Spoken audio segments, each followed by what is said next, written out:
Hi there, welcome to Transfer Talk. İlkay Gündoğan's sensational return to Manchester City is a step closer today. We are live to the club's training ground for the very latest this hour. Also coming up, we're live to St James's Park and Crystal Palace's training ground. Marc Guehi, there he is. He's been training today, but is his move to Newcastle getting closer?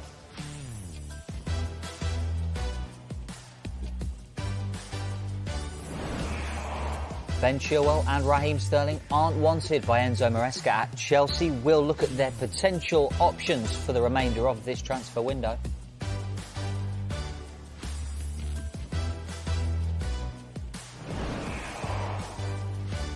And Fulham could have 3 new players in by the end of the week. One has just been completed. Berge has joined them from Berge.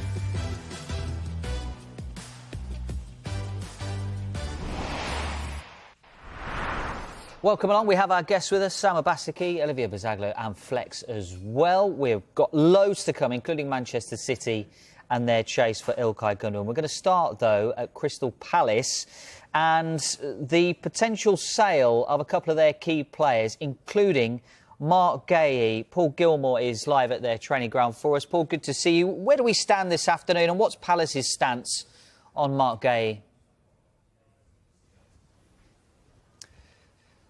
Well, Dave, Newcastle and Crystal Palace remain in talks over the potential transfer of Marc Guehi. Guehi himself, as we've seen this morning, has been part of the Crystal Palace training session ahead of their game against West Ham at the weekend. So as far as they're concerned, it's business as usual until any club decides to pay their valuation. That valuation is thought to be upwards of £65 million. Of course, Newcastle have had multiple bids rejected, the latest of which was a package worth £60 million. So those talks very much ongoing to see if they can strike a deal. But in the meantime, Guehi, the England international, very much part of Crystal Palace plans for West Ham at the weekend.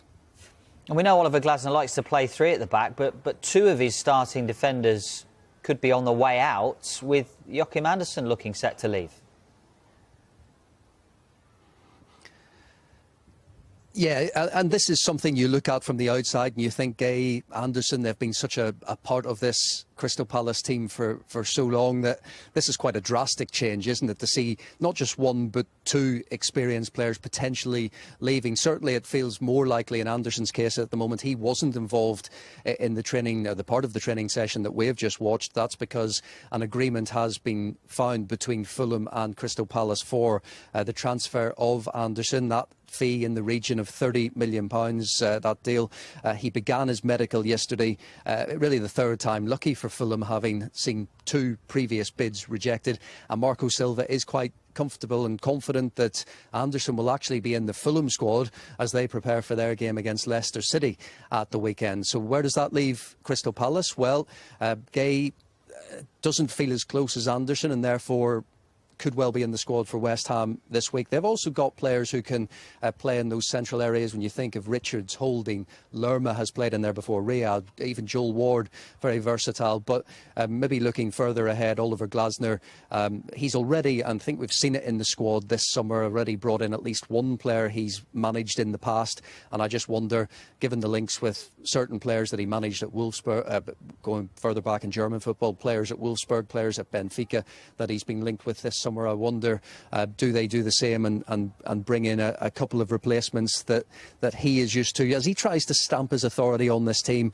We did see Crystal Palace finish the season with great momentum under Oliver Glasner, and he's hoping that will continue, but just obviously with his own stamp. So yeah, that's the situation. One other note, side note, Jordan Ayew was part of the training group this morning because that's relevant because Leicester and Crystal Palace remain in ongoing negotiations over a possible transfer. He's only got 1 year left on his Crystal Palace deal as Leicester try and strengthen in those forward areas. Paul, thanks very much for the moment. Let's get the latest from Newcastle's perspective then on a potential deal for Marc Guehi. Keith Downey is live and ready to speak to us at St James's Park. Keith, good to see you again. Newcastle fans desperate to know the latest from you. Is this move for Marc Guehi getting closer at all as we talk this afternoon? Yeah, look, I think it's closer now today than it was certainly a couple of days ago. I think it is edging closer to an agreement, Dave. I do feel that both parties will eventually come to an agreement on this one. It's been such a protracted move from Newcastle United. I've been talking about it myself for the best part of 2 weeks. But as I understand it, talks took place yesterday into the evening, and I think there's an acceptance, a private acceptance on Crystal Palace's side that cashing in on Guehi, an England international, for around about £65 million plus add-ons now, it would be good business for them. And I think there's a cautious optimism, should I say, from the Newcastle side that they can try and get a deal done in the next 48 hours. And if they reach an agreement for round about £65 million plus some add-ons, that would represent a club record transfer for Newcastle United. Of course, a record that stood for 2 years, having signed Alexander Isak in a £63 million package from Real Sociedad.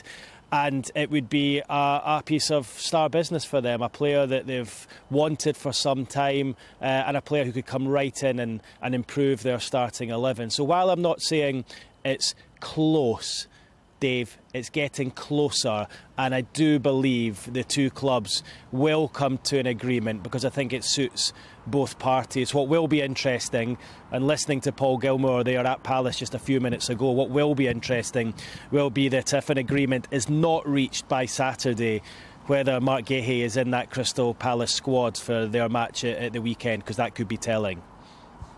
Just with this deal, Keith, I wonder, I mean, there's been lots of changes off the pitch for Newcastle this summer at the top of the business, and Paul Mitchell is there as a sporting director. How much significance is being placed on a big signing or a star name for him to really make a statement in the job? Well, look, I don't think this has been one that he's come in, Paul Mitchell, and said, look, I want to get this player done over the line. This is a player. I think this is a player that's been wanted by Eddie Howe and his recruitment staff, who've obviously been in situ here now for nearly 3 years. So I think for Mitchell, it's been a case of just trying to get the deal over the line. But Dave, we're talking big numbers here. I mean, a club record transfer, as I said, for Newcastle, it would be more than £60 million for a central defender. If someone had said that a couple of years ago, you would suggest that's exorbitant, but that is the way the market is right now. And I think as far as Paul Mitchell is concerned, it's his first big deal as sporting director at Newcastle. Yes, he helped push through the deal for William Osula a couple of weeks ago in that 10 million plus 5 million add-ons move from Sheffield United. But this, with a club record within his first couple of months in the job, would be seen as a success for Mitchell if he does get it over the line. So look, he's still trying to get his feet under the desk here, but he's had to get to work very quickly because when he arrived a few weeks ago, of course, the transfer window was already open. So let's see how it ends up. But I have to say, as the days tick on, and although we know Newcastle are looking elsewhere, they've made inquiries to Chelsea over Axel Disasi and also to Bayer Leverkusen over Edmund Tapsoba. Although they are making those inquiries in the background, still their number one target remains Mark Guehi. And if Paul Mitchell were to land him, it would certainly please the club's head coach, Eddie Howe, who has made him his number one defensive target this summer. Absolutely, Keith. Thank you very much. It could be an interesting few days then for Newcastle, Crystal Palace and the player Mark Guehi as well. If that deal gets done, Keith mentioned it there, it would possibly eclipse the money that Newcastle paid for Alexander Isak and also Sandro Tonali as well. Two big signings of the recent past for Newcastle United. How much do they need this player, Flex, Mark Guehi? They've obviously had issues at the back over the last couple of years. Got a good kind of first 11, but it's depth that's been a problem. But Guehi would be a real statement, right? Yeah, a real statement. Somebody who really fits, I think, Eddie Howe's style of play. He wants his Newcastle team to be combative. He wants his Newcastle team to be in your face, on the front foot, aggressive, winning 1v1 duels. That is Mark Guehi. I think he can absolutely fit into what Newcastle are trying to do. In terms of a space for him in the squad, instantly, straight in. Of course, with the amount of bids that have gone in for him and the type of fee that's being commanded, he is going to be a record signing at Newcastle United. This is a massive statement of intent for Newcastle not to pivot away from Mark Guehi after a few failed bids, but actually to stick with it, because Eddie Howe believes, and the decision makers at Newcastle United believe, that this is the player that they want to get. And in terms of players that have been missing, you look at Sven Botman, he's out for a while now. He's a fantastic centre-half. Jamal Lascelles is no longer the club captain. That's now Bruno Guimaraes, but he's probably come to that natural ceiling. Dan Burn is spending time there at the minute. They really do need to improve in that area in terms of their first 11, and Mark Guehi clearly fits the bill for that. Him going away to the Euros and having such a strong tournament has definitely heightened the price, for sure. I don't think if he's gone with England that would have been the case, but he definitely fits what Eddie Howe wants to do, and I think he'll be a fantastic addition to that Newcastle squad. What I like is when a club bids for a player and they bid 2 or 3, many times it's like, is that you're probably going to get him. So why not just pay what Crystal Palace want and get him in sooner rather than later? Because, you know, Palace have got 25 million for Anderson, 50 million for Elise. They don't need to sell. You know, they've made nearly 100 million already this summer selling 2 players. So they're in a position, like we say, where they can get exactly the price they want for one of their best players. And Newcastle know that, like we say, might have been 20 million less had he not have had as brilliant a Euros as he did. But Newcastle now, they need Mark Guehi. Or they need a centre-back. And like Eddie Howe, if that's his number 1 signing, you've bid a couple of times, just pay what Palace want, get it over the line, and you've got your centre-back that you desperately need, and I think would, you know, with no Europe as well, I know they don't need as big of a squad because they don't have Champions League, but it just puts them in such a brilliant position. Yeah, and they want to get back into that position where they can be fighting for trophies and fighting for those European spots. And when you look at their centre-backs that they do have, like you said, they've got Fabian Schär, Lascelles, all over the age of 30, the same with Dan Burn. And yes, they've had periods where they've been reliable for Newcastle, but when you look at the future of Newcastle and constantly being in that position to challenge for these spots, you know, Sven Botman, Lloyd Kelly and Guehi as options as your centre-backs, very good options moving forward, because they're only going to improve, like you said, the football that Eddie Howe likes to play. And I think it's good planning for them as well. Once they sort this out, yes, it sounds like a lot of money. They don't really have to look at that position anymore. If Botman does get injured, Lloyd Kelly, Guehi, there's still players there that obviously are still reliable for them. So I think this is a brilliant move for them. Yeah, it's a position that Newcastle have been looking to strengthen for some time. Are they going to get their man? I'm sure there will be further developments as the days progress, as we go towards game week 2 in the Premier League. Next, we're live to Ipswich, who look to be active in the coming days. We'll also hear from Russell Martin, the Southampton head coach, in the next 15 minutes. Welcome back to Transfer Talk. As promised, let's get to Ipswich. Our reporter Daniel Kahn will be talking to their head coach Kieran McKenna a little bit later. Daniel, good to see you. Been a good window for Ipswich, I suppose. Are there going to be more incomings as well? Yeah, afternoon, Dave. I mean, I think it's been a pretty impressive window for Ipswich so far. When you look at what the business they've done so far, especially in the last few weeks, you know, adding the type of players like Sammy Schmodix, who for just around £10 million scored 27 goals in the Championship last season. They've added him to the ranks. The likes of Ben Johnson on a free. Calvin Phillips looking to reignite his career here at Ipswich, adding to that midfield. And of course this week they also confirmed a deal for Napoli midfielder Jens Kayuste as well. You know, he's a defensive midfielder who'll add a lot of physicality but also a lot of skill in that midfield too. And really, you're looking at that attack already thinking it's impressive with the likes of Schmodix and Liam Delap, who they signed from this weekend's opponents, Manchester City. It looks like another deal is all but done in adding Chelsea striker Armando Broja. That will be a deal until the end of the season on loan. And if Ipswich stay up, they'll be making that a permanent with around £30 million obligation to buy. And we saw a few years ago Broja's spell at Southampton, where he really shone in the first half of the season. Last year, second half of the season, he was on loan at Fulham. Really didn't get many opportunities, with Rodrigo Muniz really taking centre stage at Craven Cottage. But I think Broja not really had much first-team football in the last few seasons on a consistent basis. He'll be hoping he gets that at Ipswich when that deal is confirmed. We're expecting that in the next 24 hours. And, of course, it looks like they're also going to bolster their options in terms of looking at more options out wide. They have submitted another bid for Sunderland winger Jack Clarke. That bid is £15 million plus performance-related add-ons as well. We'll see what Sunderland do with that offer, whether they accept it or not. But Jack Clarke would make a lot of sense for Ipswich, because when you look at the balance of their squad, out wide they have the likes of Wes Burns and Amari Hutchinson, who they also signed from Chelsea permanently over the summer. They don't have a lot of options out wide. So you can see why Kieran McKenna, who's long admired the likes of Jack Clarke, would like to add him to the squad. But again, we'll see if that happens. But I'll be hearing from Kieran McKenna in just over an hour's time as they take on the reigning champions Manchester City. They had Liverpool in the opening weekend, and it doesn't get much easier, does it? So we'll bring you that news conference on Sky Sports News from just after 1:30. Hey, Daniel, thank you. Doesn't get much tougher than that start to the season, does it, for Ipswich Town? Let's move on to Chelsea. And Raheem Sterling has lost his number 7 shirt after Enzo Maresca said he would struggle for minutes at the club this season. Chelsea are willing to listen to offers for the winger, who would rather stay in the Premier League if he leaves this summer. Maresca also said that Ben Chilwell is surplus to requirements. I just try to be honest. I said, and I can repeat again in case it's not clear, I spoke with Raheem before City game. I said that he's going to struggle to get minutes with us, and this is the reason why he was out of the squad.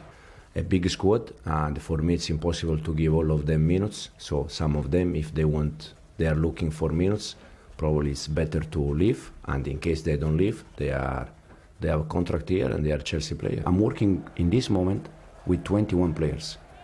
Today's session is with 20 players. Yesterday's session was with 21. So it's the other 15 or 20. They are training apart, but they are not working with me every day. I don't see them. So it's not a mess like looks from outside. Yeah, an honest news conference from Enzo Maresca as they get ready to play Servette in the Europa Conference League playoff tonight. How do we think Maresca has handled this situation with Sterling internally with the group and also externally with the media?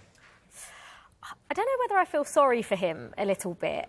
It's only his second year in management, right? Obviously, he's worked under Pep Guardiola. He understands what it's like. You know, he's seen the best do it. But in terms of leading a team, it's only his second year. And he's Chelsea, for an experienced manager, from an inexperienced manager, it's been a difficult job to come into under this new ownership. Now, no manager wants the amount of players that is at Chelsea as a whole. I know Enzo Maresca says there that, you know, those players training away, you know, not part of his team, you know, he hasn't seen them, and that's the case. But to have to come in and in your, you know, first week of the Premier League season have to make such big decisions. Now, I think it's really interesting, and I don't know if we'll ever find the answer out to this, but whether Enzo Maresca has, you know, he's come out and said that Sterling's just not his type of winger. Now, was that a decision that came from just Enzo Maresca, or is that a decision he had with the sporting directors and they came to a joint decision, or even someone further up? I would love to know whether he's just come out and made that decision on his own. But at the end of the day, he's felt like he's had to come out and say those things and sort of explain the reasons why he's decided to do what he has done with Raheem Sterling. Players say they like it when managers are honest, and this is being brutally honest to the highest degree. But at least Raheem Sterling now knows where he stands. Ideally, he probably wouldn't want to be in this position. You know, he thinks he's got a lot to offer, and I still believe Raheem Sterling has got a lot to offer, whether that's at Chelsea or at another club. I think he's still only 29 years old. He's had a brilliant career. But Enzo Maresca has obviously felt like he's been left with no choice. He's had to make these difficult decisions regarding two very experienced players of this Chelsea squad. But at the end of the day, he's the boss, and those are the decisions he's felt like he's had to make.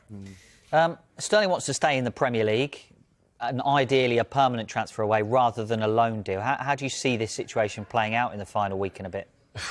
It's difficult given the situation that Raheem Sterling has, obviously with his wages and his contract length, in terms of what that would cost for another Premier League team to bring him on board, and also playing time. I think in terms of his experience and what he can bring as a player still, and what I believe Raheem Sterling will still have the confidence to do, that's one thing of what he can bring to a squad. But actually having a space in one of the traditional top 6 teams on the left-hand side, I think that's quite difficult. You're looking at going back to Liverpool, that's not viable. Going back to Manchester City, not viable. Manchester United have got different options in terms of Garnacho and Rashford as the main guys out on the left-hand side there.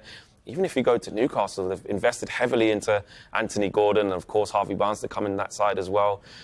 Spurs, you've got Son probably reinstated back to the left-hand side. So there isn't really a natural, obvious fit for him to go if he wants to stay in the top six. So that's really, really difficult. But my personal opinion is I don't think Raheem Sterling will just sit and not play. I do think he will find somewhere, because I think he's got aspirations to carry on his career. I think he's too ambitious to probably sit not play. And even though from a financial standpoint, as a player, he could be entitled to do so and just train away by himself. But I think Raheem Sterling's better than that. I wouldn't want to see that happen for him. And I'm pretty sure Chelsea fans don't want to see that as well. And the club definitely don't want to see that, because they want to move him on. So I think this ends up with him potentially going somewhere in Europe.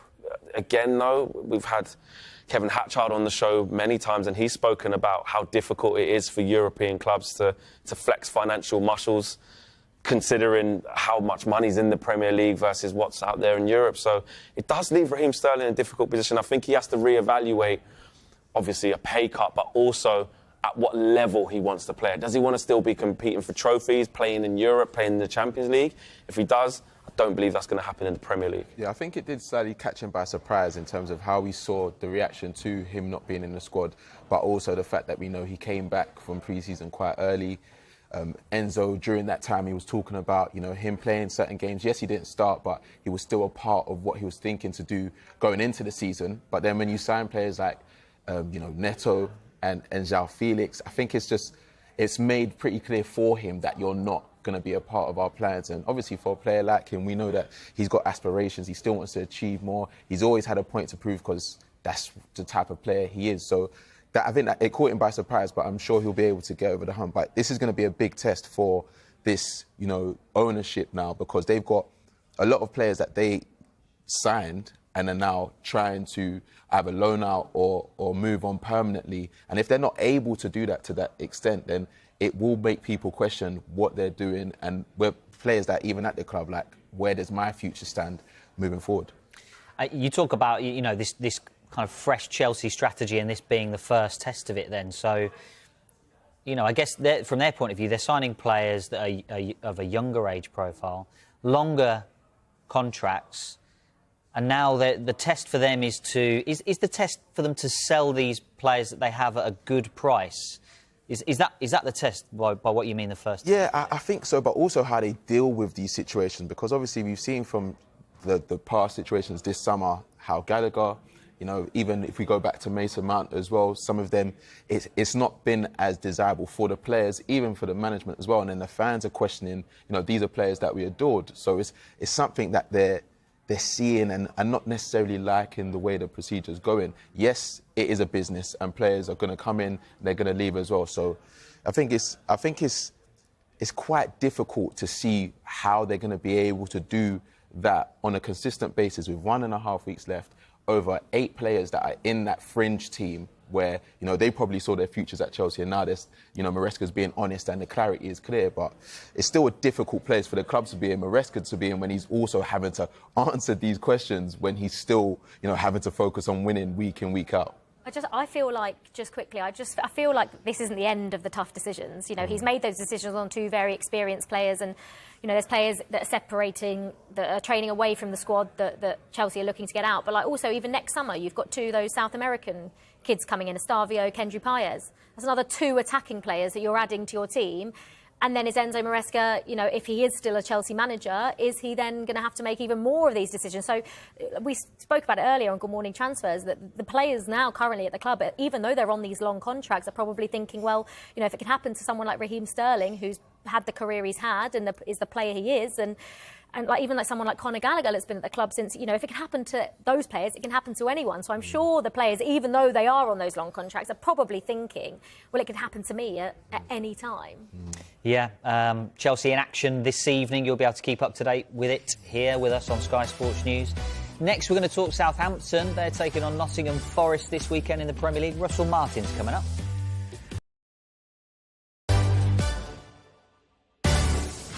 To Manchester City and developments today surrounding the shock move of the window. Senior reporter Melissa Reddy is live at the City training ground for us. Melissa, it looks like a return for Ilkay Gundogan's edging closer. Yes, much to the delight of the players and the staff here at Manchester City's training complex and their supporters who live in my building, who couldn't wait to tell me how buzzed they are. Our information is that Gundogan is completing his medical today to finalise what will be a sensational return to the club he captained to a historic treble. Now, he was spotted in the city centre last night with Chief Executive Ferran Soriano and Pep Guardiola at the manager's test restaurant to just go over the finer details of what will be a free transfer from Barcelona on a one-year deal with the option of a further year. And tell us how this move has come about. What's gone on at Barcelona for this move to happen? And I guess it seems an odd question to say, why does Pep want him? Because Gundogan's an outstanding player. But just go over why Pep wants to bring him back.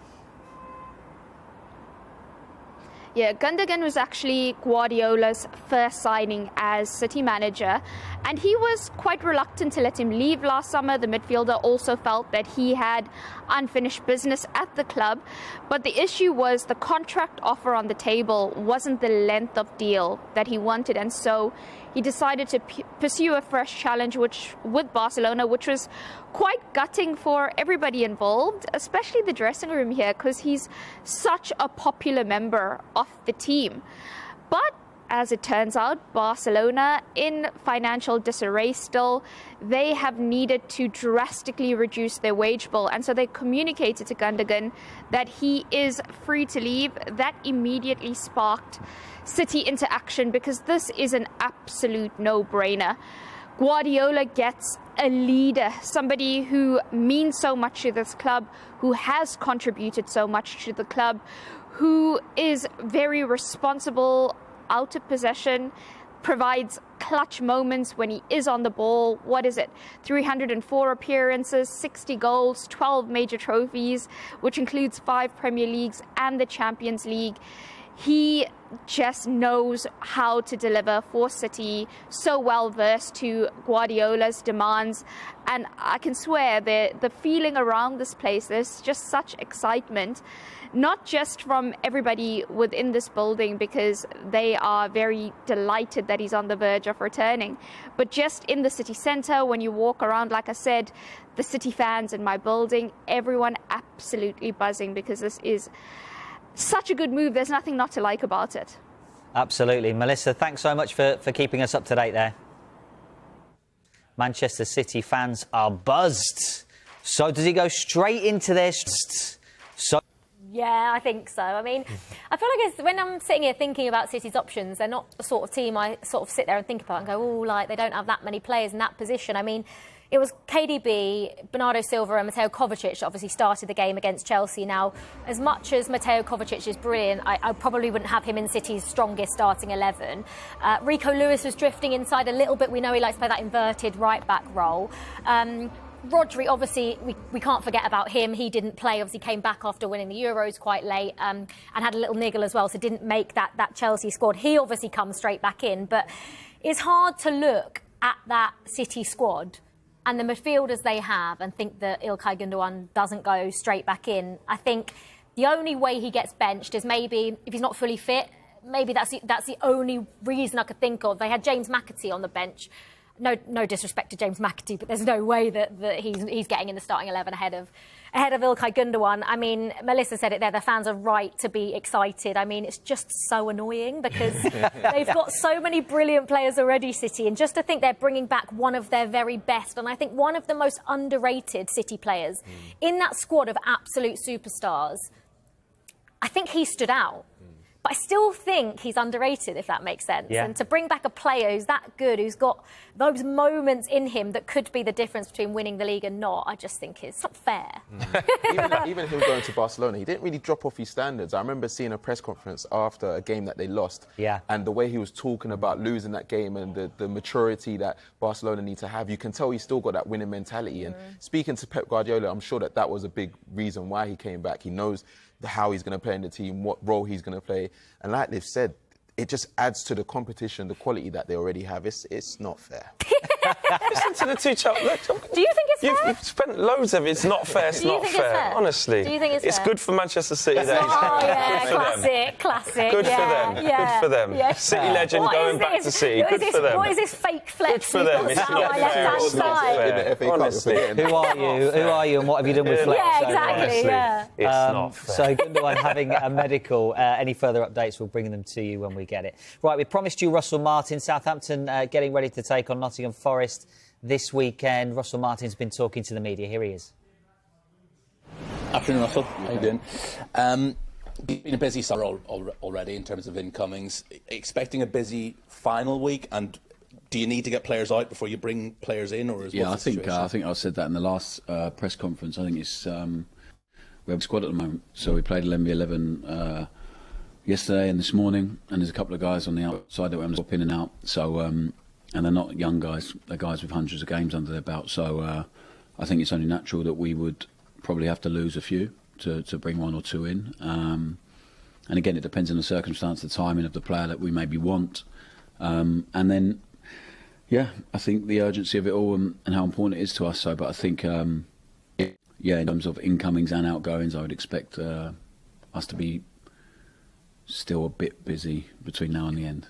We've been reporting this morning that there's been a bid for Jack Clark. Is he a player that you like? He's a player that's done very, very well in the Championship over the last couple of seasons. We've been linked with a number of players over the summer. A lot of them are miles away, and I've never even heard of some of them. And some of them have been one chat in the building, maybe, or watched a few videos, and that's it. And it's also left wing is not a place where we are really light on numbers right now. So Ben Brereton Diaz plays there, Sam Adozie plays there. And we have other guys that can operate there. So I wouldn't say it's high on the priority list right now. Jack is a really talented player. His agent is a very, very good friend of mine, and he would know, as I would know, I think, if it was anywhere near to being done or we were really in that race. And at this moment in time, we are not. Looking ahead to this weekend, as exciting and glamorous as a trip to St James's Park is to open the season, this must be one that's been circled in the diary. First home game at St Mary's, back in the Premier League. Yeah, I think it's going to be really exciting for us. I think the last time we were there, West Brom, in the playoff semi-final was incredible. It was the best atmosphere I've experienced at St Mary's, and one of the best I've experienced in football. So if we can get anywhere near that feeling and that energy and that atmosphere, then it'll be brilliant. But I think it's a just reward for the supporters, for the patience they showed to us last season, for the support they showed, the connection between them and the team, how much that grew last season. So I hope everyone can enjoy it. But I said the same thing I enjoyed so much of the performance at Newcastle, especially in the first half. Now 11, and because they're not an easy team to play against. Eddie's done a brilliant job there.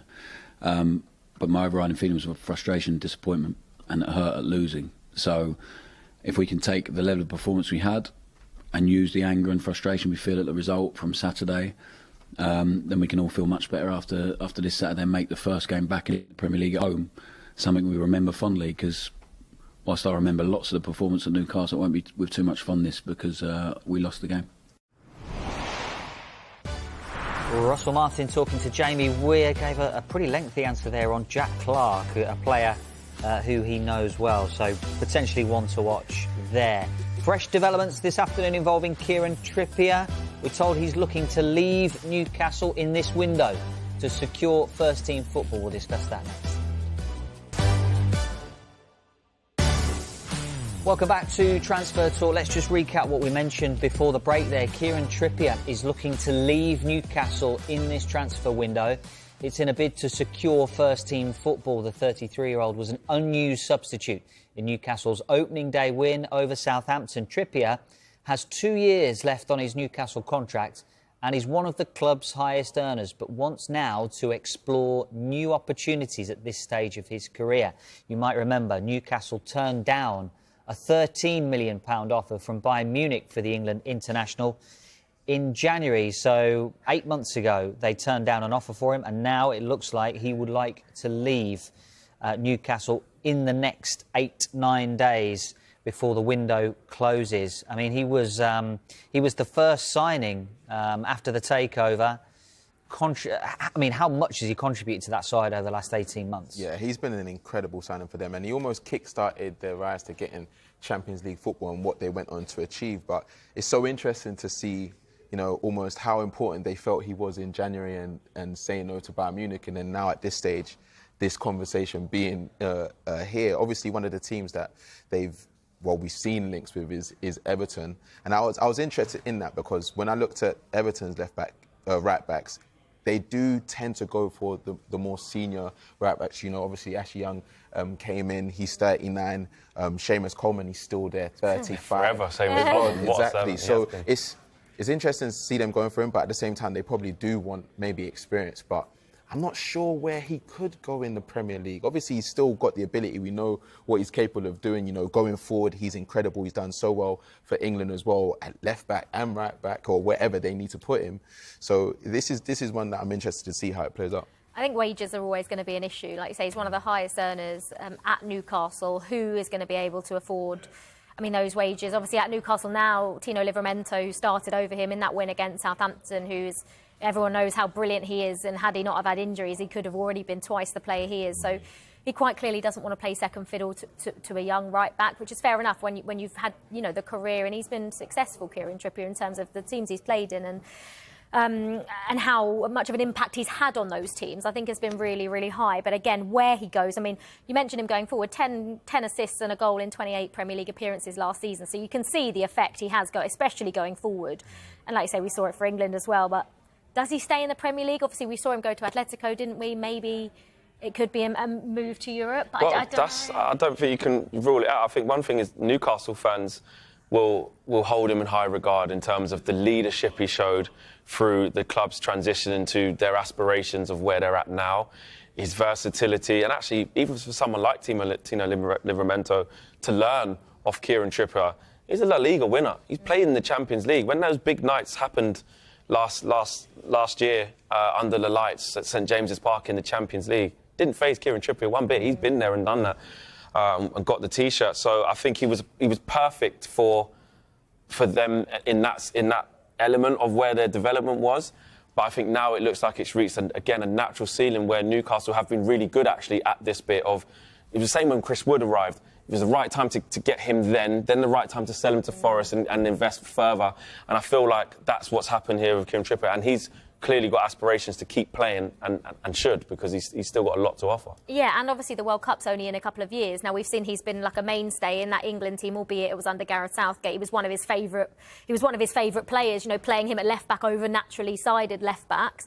And he still feels like, Flex says, he's got a lot to offer, but getting in the England squad is probably in his mind for a couple of years' time. And to do that, we know that 90% of the time you have to be playing regularly. There's a few separate occasions where it's slightly different, but I would say, especially with Luke Shaw as well, and you know, there's other players there that he'll want to be playing regular football, so it does make sense. Yeah, been a wonderful player for Newcastle, hasn't he? After joining in that season, that they were close to going down in January 22, and managed to keep them up and Champions League, and he's had a fantastic career. And you'd think he'd still want to play at the top level too. So interesting to see what happens over the next few days for Kieran Trippier. Let's move on to Manchester United. Positive talks, we're told, ongoing between them and PSG over the signing of midfielder Manuel Ugarte. A broad agreement on many aspects of the deal is now understood to be close. The potential deal remains difficult without further sales at Manchester United. Flex, how does Ugarte compare to Casemiro? Yeah, it's a really interesting look as I go over to the video wall to get my weatherman on. I've been wanting to do this for a little while, so bear with me, guys. What I would say is comparing the two players together. If we're looking at Casemiro's heat map, mainly as a defensive midfielder, that has been the biggest thing that we've seen with Casemiro in terms of last season. You can tell he's a lot deeper And you can tell that his main role within the team is to put the fires out before they start, be just in front of that back four, and again, ball recoveries is what Erik ten Hag is wanting him to do. If we're looking at Manuel Ugarte, plays further forward than Casemiro last season, so he's operating more so in the final third, a little bit more advanced than Casemiro, which is a clear difference in terms of positioning. Wants to be further forward, wants to be engaging in duels and getting his team on the front foot and winning back possessions. But if we take a deeper look into exactly the type of player that Manchester United could be getting if he arrives. Now, interceptions is the key. Far too many times Manchester United have been way too open in midfield, being played through with ease, and already you can see the difference. In last season, I may have to say that because the season before last,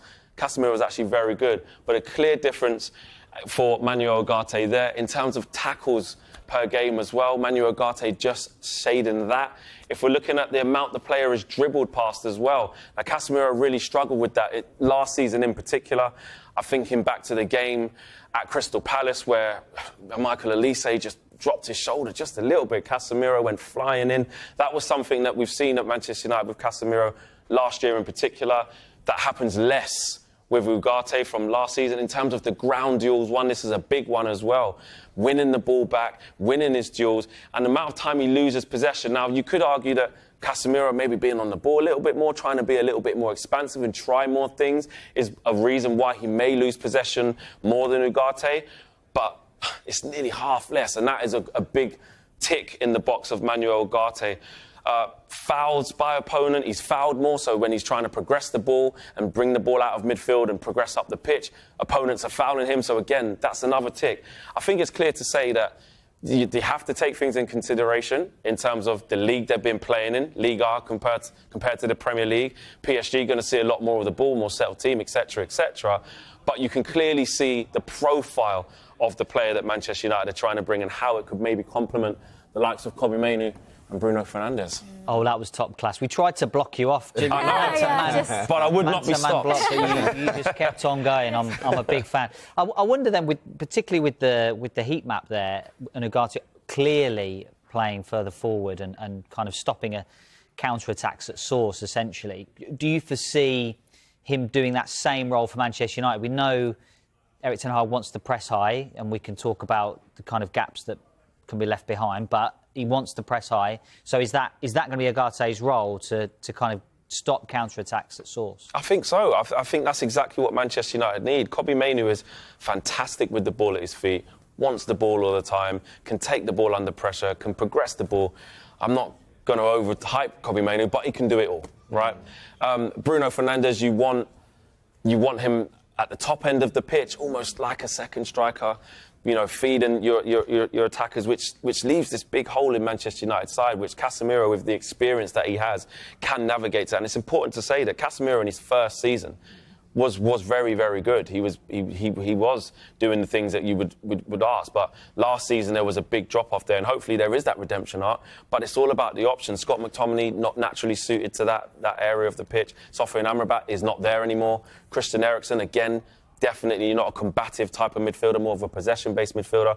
So Manuel Ugarte, with the stats that we've just seen and the type of player that he is, looks like he fits the profile of what Erik ten Hag and Manchester United are looking for to an absolute T, alongside Casemiro as well, maybe for certain games. And he's still young himself. He's 24 years of age. You can learn off Casemiro. So I think the profile is fantastic.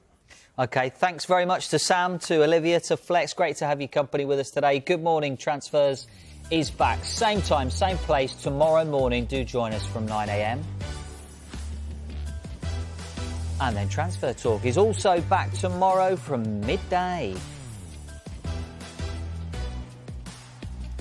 And a full roundup of all the day's news. Catch the Transfer Show. It's on tonight, 5 o'clock and 7 o'clock right here on Sky Sports News. On the way, we're going to be live to St James's Park. Looks set to be a busy final week for them in the transfer window at Newcastle. Plus, Pep Guardiola's on the way too.